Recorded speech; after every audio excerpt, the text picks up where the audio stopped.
This is to show you how to modify the username and password that we're using from our Java side to connect into Aperios production org. So first thing is you log into production, you go to the CMC Metrics app. Under here we have a tab called CMC Admin. And then here, this is where we will change the username and password. I'm not going to do that on video because I don't want to post it into here. But we'll change that and then we'll hit the update. And then here in a second, I'll show you how we recycle the AWS side.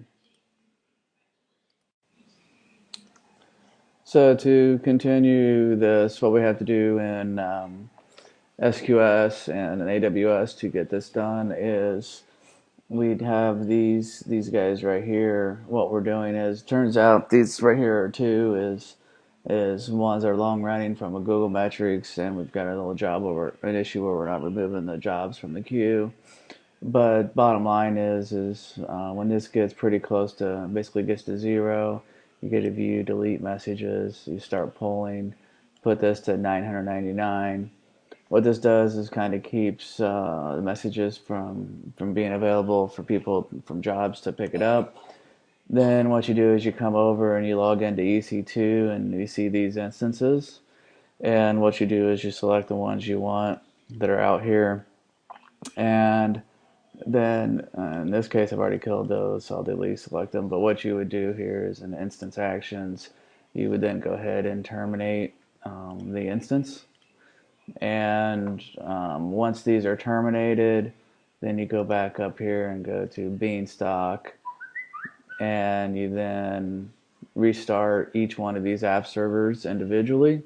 The way I do it is I restart this guy first. I look for the events, and in the events it says restarting, and then when I get to this message right here is when I then go ahead and do the prod 3. And as you look, make sure just these got a nice running build on them, and then from there you're good. When this happens, if you come back over to here, you can then go ahead and close this. It would then release any other messages that have been received but not been put out into the receivers.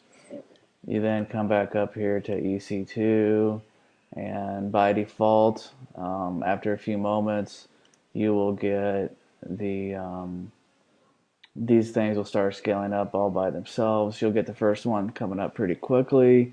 The second one and subsequent ones will be based upon deemed load and demand, and so you don't need to control or do anything here.